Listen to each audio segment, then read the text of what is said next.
وما لنا ألا نتوكل على الله وقد هدانا سبلنا ولنصبرن على ما آذيتمونا وعلى الله فليتوكل المتوكلون.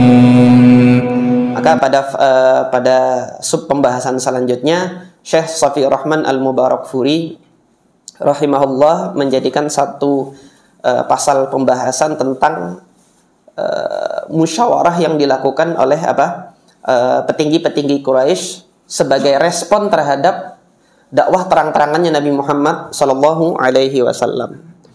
Qala rahimahullah al-majlisul istishari likaffi al-hujjat an istima'id da'wah. Majelis musyawarah untuk menghalangi para jamaah haji yang datang ke Mekah dari seruan dakwahnya Nabi Muhammad sallallahu alaihi wasallam. Lah kok ada haji Ustaz zaman jahiliyah? Semenjak zamannya Nabi Ibrahim itu sudah ada haji. Gitu loh. Pelaksanaan haji itu sudah ada semenjak zaman Nabi Ibrahim. Ini pada pembahasan sebelumnya kita sudah membahas ketika kita membahas fase Nabi Ibrahim dan Nabi Ismail setelah jadi Ka'bah itu kan Allah perintahkan kepada Nabi Ibrahim untuk wa'adzin fin nasi bil haji. Serukanlah kepada orang-orang untuk melakukan pelaksanaan ibadah haji. Nah itu mulai dari zamannya Nabi Ibrahim sudah ada pelaksanaan ibadah haji. Setelah Nabi Ibrahim wafat, Nabi Ismail yang melanjutkan tugasnya untuk membimbing orang-orang sampai datang kesyirikan sebagaimana yang kita pelajari kemarin. Setelah kesyirikan itu datang, diimpor dari Syam, dibawa patung dari Syam, sembah ini, hingga mendarah daging kesyirikan itu. Dan di dalam pelaksanaan hajinya orang-orang masyarakat Arab pada saat itu tercampur baur dengan kesyirikan mereka. Jadi mereka tawaf, mereka bertalbiyah, talbiyahnya mereka itu kan labbaik Allahumma labbaik, labbaik la syarika lak labbaik illa syarikan huwalak.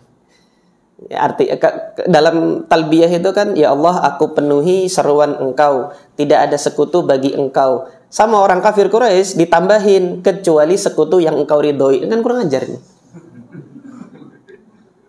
Illa syarikan huwalak samaitahu wa ma malak gitu.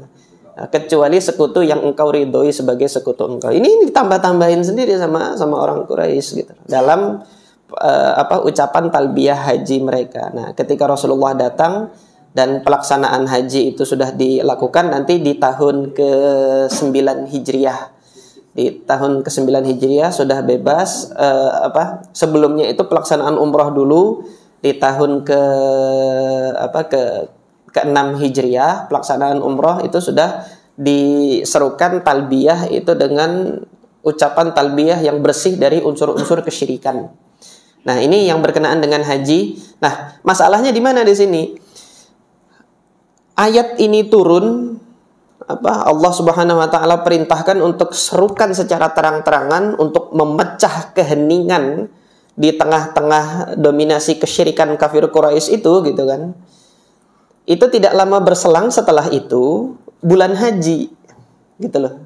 Kalau bulan haji qabilah-qabilah yang dari luar Mekah itu kan datang melaksanakan haji. Kalau sampai didengar ini dakwah, ini malah tambah runyam lagi ini. Gimana caranya jangan sampai seruannya Muhammad ini didengar sama para haji ini gitu loh. Nah, Syekh Shafi'ur Rahman Al-Mubarakfuri menuturkan wa khilal hadhil ayyam ahamma Quraisyan amrun akhar. Dalam hari-hari mereka menghadapi dakwah terang-terangan Nabi Muhammad ini ada satu keinginan yang terdetik di benak mereka. Wa dzalika annal jahra bid da'wah lam yamdi alaihi illa ayyamun aw ashhurun ma'dudah hatta qaruba mausimul hajj. Bahwasanya dakwah Nabi yang secara terang-terangan ini tidak lama lagi akan datang musim haji. Dalam beberapa hari ke depan, beberapa bulan ke depan akan datang musim haji. Wa arafat Quraisyun anna wufudal Arab sataqdamu alaihim. Mereka mengetahui bahwasanya nanti masing-masing qabilah mesti akan datang ke Makkah. Fara'at annahu la budda min kalimatin yaqulunaha lil Arab fi sya'ni Muhammadin sallallahu alaihi wasallam hatta la yakuna li da'watihi atharun fi nufusil Arab. Nah, mereka berencana bagaimana kita harus mengucapkan satu perkataan yang kita sepakat untuk menjelaskan kepada kabilah-kabilah Arab yang datang tentang siapa sih Muhammad ini, gitu loh. Jangan sampai didengar dakwahnya. Nah, kita kan harus memberi penjelasan. Kenapa? Karena orang-orang Quraisy ini sudah sejak turun-temurun mereka lah pemimpin religinya masyarakat Arab. Jadi tokoh agamanya masyarakat Arab itu tidak lain kabilah Quraisy, mereka yang membimbing mereka untuk melaksanakan haji, gitu loh. Nah, ketika nanti Nabi Muhammad menyuarakan dakwah tauhid ini di tengah-tengah kabilah Arab yang datang, tentunya kan ada sesuatu yang berbeda nih. Nah, kita sebagai Quraisy, kata mereka ini ya, kata mereka bukan kata saya. Orang-orang Quraisy mengatakan kita harus menjelaskan sesuatu kepada mereka, dan penjelasan kita harus sepakat satu kata. Jangan sampai berbeda-beda. Nanti ente ngomong begini, ente ngomong begitu, ketahuan yang bohong kita, gitu loh. Itu maksudnya majelis istisyari ini atau majelis musyawarah ini mereka bentuk. Fajtama'u ila al-Walid ibnil Mughirah. Maka mereka berkumpul menemui Walid bin Mughirah. Yatadawaluna fi tilkal kalimah. Mereka membicarakan ucapan apa sih ini yang harus kita sepakati untuk kita jelaskan kepada kabilah-kabilah Arab yang datang. Faqala lahum al-Walid, maka Walid mengatakan ajmi'u fihi ra'yan wahida, sepakati satu ide saja. Wala takhtalifu, jangan kalian berbeda-beda, fayakdzibu ba'dukum ba'dha, yang mana nanti satu sama lain saling mendustakan yang lain. Wa yaraddu qaulukum ba'duhu ba'dha, dan nanti salah satu dari kalian malah menyanggah dan membantah perkataan satu sama lain. Jangan sampai berbeda. Pokoknya satu, ayo kita sepakati. Qalu, nah orang-orang Quraisy mengatakan apa? Fa anta faqul, kalau gitu ente aja ngomong gitu. Ngomong ke Walid. Ya inilah memang kalau suatu kebatilan mau direncanakan itu kan bodohnya kelihatan gitu. Jadi kosongnya otak mereka itu kelihatan di sini gitu loh. Fa anta faqul, ente aja ngomong. Wa aqim lana ra'yan naqulu bihi. Kasih ide buat kita yang mana kita bisa bersepakat di situ. Si Walid ngomong apa lagi? Qala bal antum faqulu. Ente kalian aja sudah ngomong. Asma, saya nurut gitu. Saling ngelempar apa? Saling ngelempar tanggung jawab gitu loh. Ini kumpul mau apa gitu kan? Tapi masing-masing udah ente aja gitu kan. Akhirnya mereka mengatakan qalu naqulu kahin. Udah, kita katain aja ini dukun. Orang ini dukun, yaitu Nabi Muhammad dikatain dukun. Qala la, enggak, jangan. Dia yang kasih ide, dia yang nolak. Wallahi ma huwa bikahin, demi Allah ini bukan dukun ini. Tahu ya kan? Al-haq, kebenaran. Itu hati kecil tuh enggak bisa membantah. Biar kafirnya gimana tuh orang kafir, hati kecil tuh nggak bisa membantah. Kalau perkara itu sudah hak ya, demi Allah dia bukan kahin. Laqad ra'ayna al-kuhan, kita udah tahu dukun tuh gimana sih gitu kan. Fama huwa bizumzumatil kahin, yang disampaikan oleh Nabi Muhammad ini, yang disampaikan oleh orang ini gitu kan, karena mereka nggak ngakui sebagai nabi kan. Ini bukan zumzumatul kahin. Zumzumatul kahin itu komat kamitnya dukun itu, ini bukan. Kalau dukun tuh komat kamit nggak jelas, zumzumah itu nggak jelas, maknanya itu nggak jelas. Tetapi yang disampaikan oleh Nabi Muhammad sangat jelas sekali. Ayat Al-Quran itu jelas, kami memahami maksud dari ayat-ayat yang dilantunkan itu jelas sekali. Lebih jelas daripada kami memahami syair-syair sastra yang disampaikan para khotib, para penyair. Itu kami memahami itu lebih jelas gitu loh. Ini bukan komat kamitnya dukun ini. wala saj'ahu, dan bukan pula sajak-sajaknya gitu.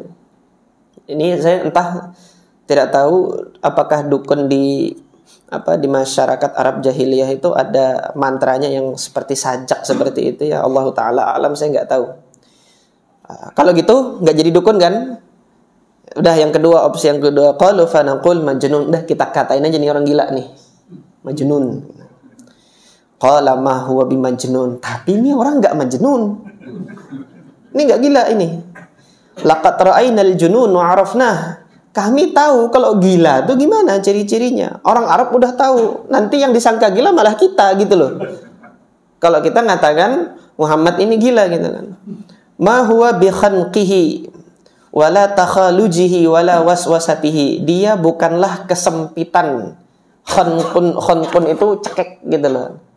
Jadi ya orang gila itu kan karena dia stres dengan kondisi yang dia tidak bisa menghadapi kondisi kehidupannya, kan stres, seakan-akan hidupnya itu sempit gitu kan. Ketika sempit, dirundung masalah terus, dia nggak bisa keluar dari situ, stres, gila.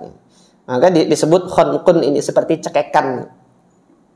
Wala takhalujihi, bukan pula sesuatu yang merasuk ke dalam dada yang membisik-bisikkan, bukan juga waswasah. Waswasah, bisikan-bisikan yang mengganggu itu. Nggak seperti ini. Ucapan orang gila nggak seperti ini.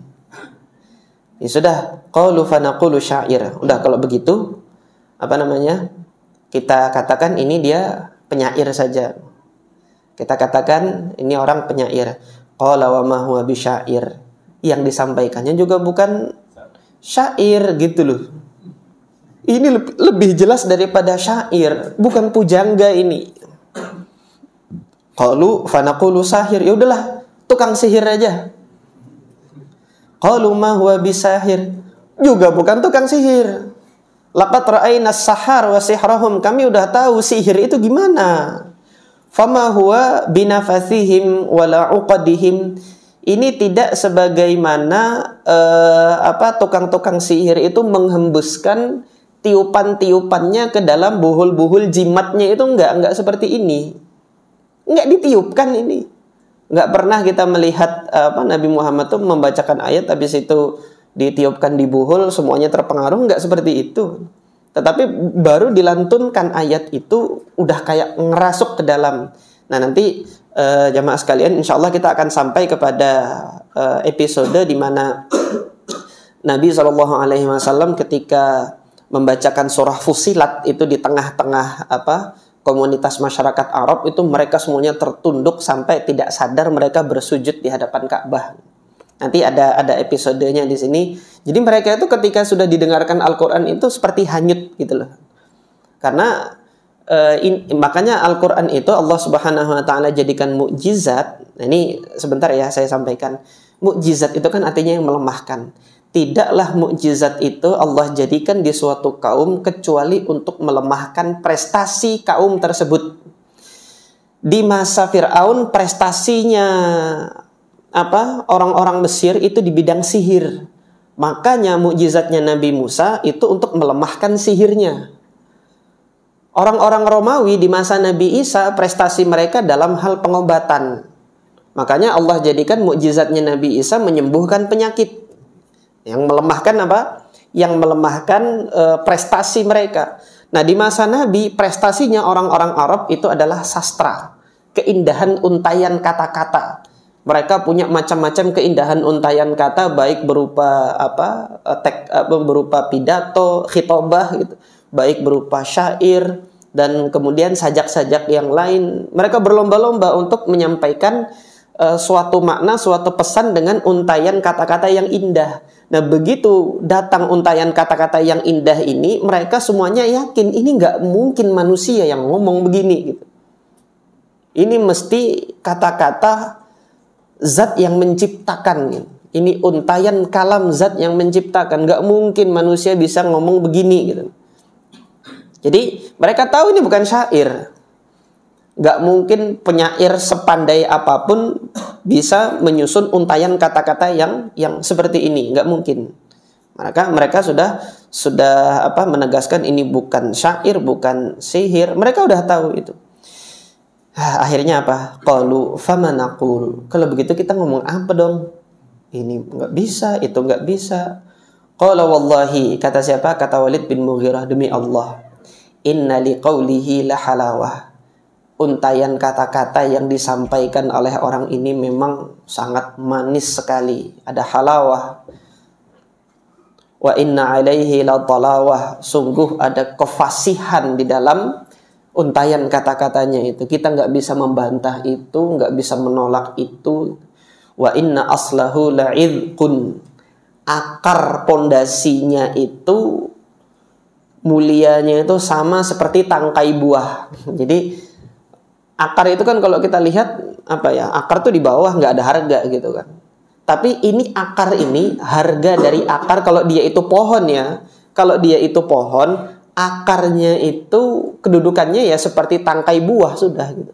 Ketika kita melihat tangkai buah itu keluar menjuntai itu, para petani itu sudah bangga, sudah senang gitu loh.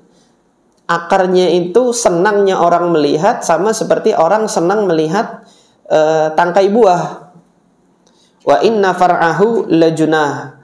Cabang-cabangnya itu adalah rimbunan daun-daun yang menutupi, yang hijau segar, artinya menyejukkan pandangan. Wa ma antum biqailina min hadza syai'an illa 'urifa annahu batil.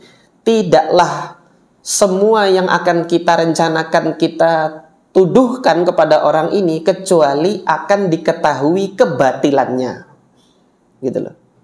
Tidak satupun dari yang kita rencanakan, tadi dikatain majnun, dikatain dukun, dikatain tukang santet, dikatain penyair. Kalau kita katakan semuanya ini, pasti akan diketahui kita yang batil.